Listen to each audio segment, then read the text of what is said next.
पंचदेव प्रार्थना एक शक्तिशाली मंत्र है।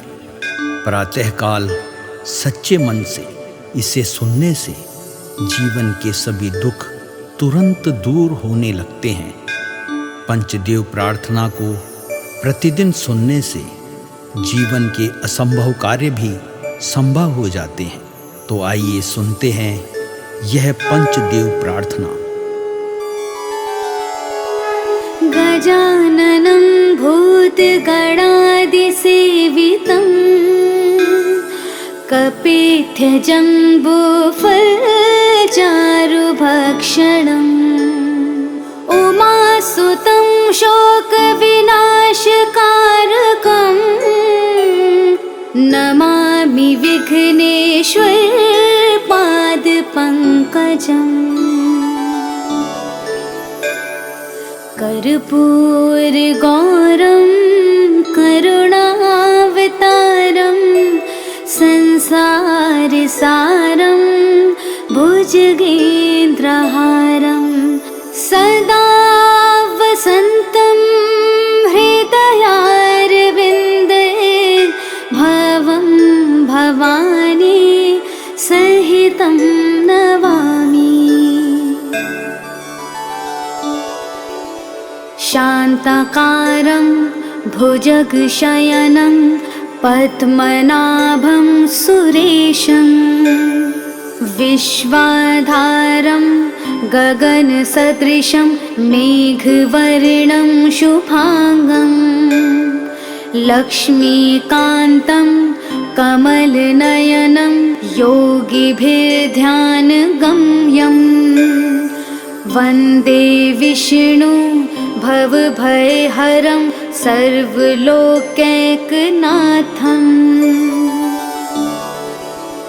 नीलाम्बुजश्यामलकोमलाङ्गं सीतासमारोपितवामभागं पाणो महासायकचारुचापं नमामि रामं रघुवंशनाथम्। मनोजवं मारुततुल्यवेगं जितेन्द्रियं बुद्धिमतां वरिष्ठं वातात्मजं वानुरयोधमुख्यं श्रीरामदूतं शरणं प्रपद्ये। करारविन्देन पादारविन्दं मुखारविन्दे विनिवेशयन्तं वटस्य पत्रस्य पुटेश्यानं बालं मुकुन्दं मनसा स्मरामि। या देवी सर्वभूतेषु शक्तिरूपेण संस्थिता नमस्तस्यै नमस्तस्यै नमस्तस्यै नमो नमः। नीलाञ्जनासमाभासं रविपुत्रं यमाग्रजं छायामार्तण्डसम्भुतं तं नमामि शनैश्चरम्।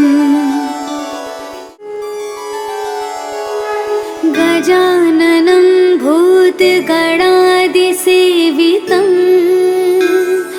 कपित्थजम्बूफलचारुभक्षणम् उमासुतं शोकविनाशकारकं नमामि विघ्नेश्वरपादपङ्कजम्। कर्पूरगौरं करुणावतारं संसारसारं भुजगेन्द्रहारं सदा वसन्तं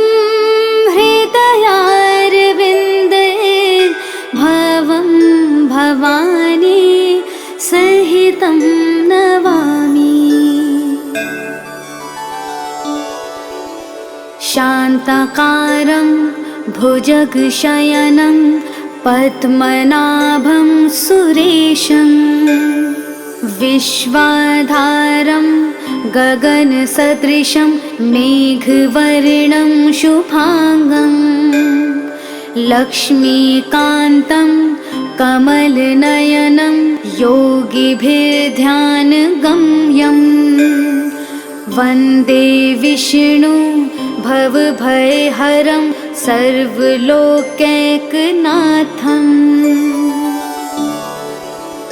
नीलाम्बुजश्यामलकोमलाङ्गं सीतासमारोपितवामभागं पाणो महासायकचारुचापं नमामि रामं रघुवंशनाथम् मनोजवं मारुततुल्यवेगं जितेन्द्रियं बुद्धिमतां वरिष्ठं वातात्मजं वानुरयूथमुख्यं श्रीरामदूतं शरणं प्रपद्ये करारविन्देन पादारविन्दं मुखारविन्दे विनिवेशयन्तं वटस्य पत्रस्य पुटेश्यानं बालं मुकुन्दं मनसा स्मरामि। या देवी सर्वभूतेषु शक्तिरूपेण संस्थिता नमस्तस्यै नमस्तस्यै नमस्तस्यै नमो नमः।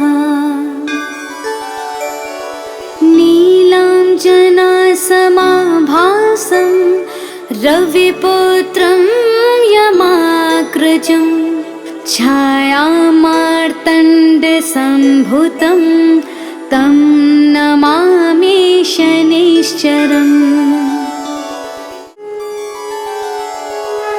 गजाननं भूतगणादिसेवितं कपित्थजम्बूफलचारुभक्षणम् उमासुतं शोकविनाशकारकं नमामि विघ्नेश्वरपादपङ्कजम्। कर्पूरगौरं करुणावतारं संसारसारं भुजगेन्द्रहारं सदा वसन्तं हृदयारविन्दे भवं भवानी सहितं नमामि। शान्ताकारं भुजगशयनं पद्मनाभं सुरेशं विश्वाधारं गगनसदृशं मेघवर्णं शुभांगं लक्ष्मीकान्तं कमलनयनं योगिभिर्ध्यानगम्यं वन्दे विष्णु भवभयहरं सर्वलोकैकनाथम् नीलाम्बुजश्यामलकोमलाङ्गं सीतासमारोपितवामभागं पाणो महासायकचारुचापं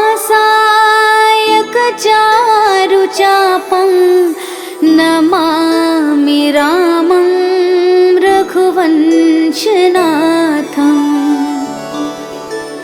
मनोजवं मारुततुल्यवेगं जितेन्द्रियं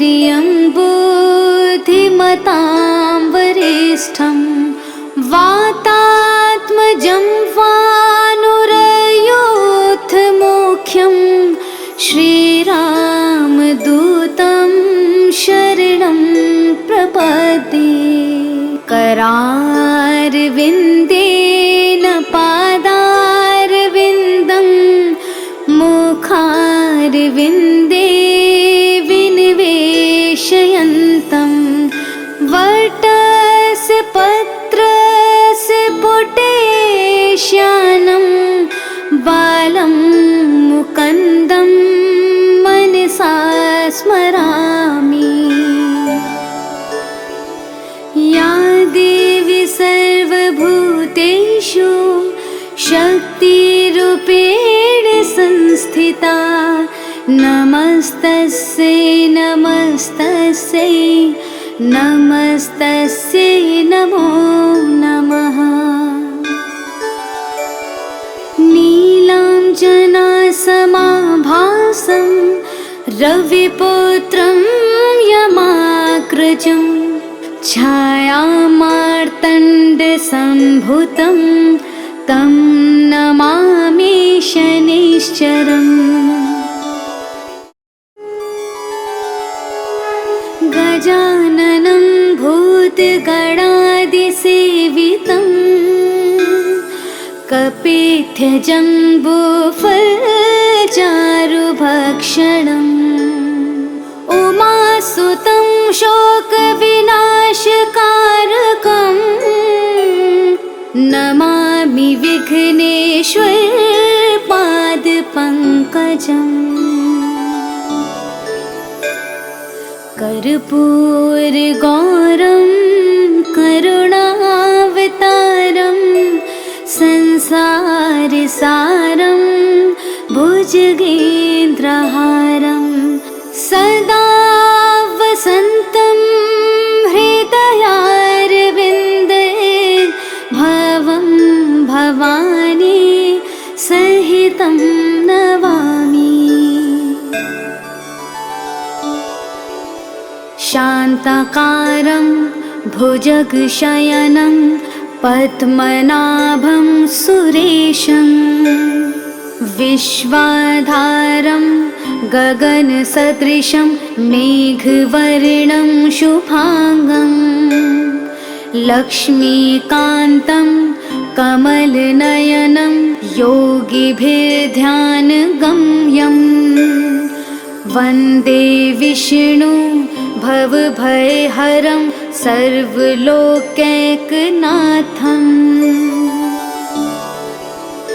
नीलाम्बुजश्यामलकोमलाङ्गं सीतासमारोपितवामभागं पाणो महासायकचारुचापं नमामि रामं रघुवंशनाथम्। मनोजवं मारुततुल्यवेगं जितेन्द्रियं बुद्धिमतां वरिष्ठं वातात्मजं वानुरयोधमुख्यं श्रीरामदूतं शरणं प्रपद्ये करारविन्देन पादारविन्दं मुखारविन्दे विनिवेशयन्तं वटस्य पत्रस्य पुटेश्यानं बालं मुकुन्दं मनसा स्मरामि। या देवी सर्वभूतेषु शक्तिरूपेण संस्थिता नमस्तस्यै नमस्तस्यै नमस्तस्यै नमो नमः। नीलाञ्जनासमाभासं रविपुत्रं यमाग्रजं छायामार्तण्डसम्भुतं तं नमामि शनैश्चरम्। गजाननं भूतगणादिसेवितं कपित्यजम्बूफलचारुभक्षणम् उमासुतं शोकविनाशकारकम् नमामि विघ्नेश्वर पादपङ्कजम् कर्पूरगौरं करुणावतारं संसारसारं भुजगेन्द्रहारं सदा वसन्तं हृदयारविन्दे भवं भवानी सहितं नमामि। शान्ताकारं भुजगशयनं पद्मनाभं सुरेशं विश्वाधारं गगनसदृशं मेघवर्णं शुभांगं लक्ष्मीकान्तं कमलनयनं योगिभिर्ध्यानगम्यं वन्दे विष्णु भवभयहरं सर्वलोकैकनाथम् नीलाम्बुजश्यामलकोमलाङ्गं सीतासमारोपितवामभागं पाणो महासायकचारुचापं नमामि रामं रघुवंशनाथम् मनोजवं मारुततुल्यवेगं जितेन्द्रियं बुद्धिमतां वरिष्ठं वातात्मजं वानुरयूथमुख्यं श्रीरामदूतं शरणं प्रपद्ये। करारविन्देन पादारविन्दं मुखारविन्दे विनिवेशयन्तं वटस्य पत्रस्य पुटेश्यानं बालं मुकुन्दं मनसा स्मरामि। या देवी सर्वभूतेषु शक्तिरूपेण संस्थिता नमस्तस्यै नमस्तस्यै नमस्तस्यै नमो नमः। नीलाञ्जनासमाभासं रविपुत्रं यमाग्रजं छायामार्तण्डसम्भुतं तं नमामि शनैश्चरम्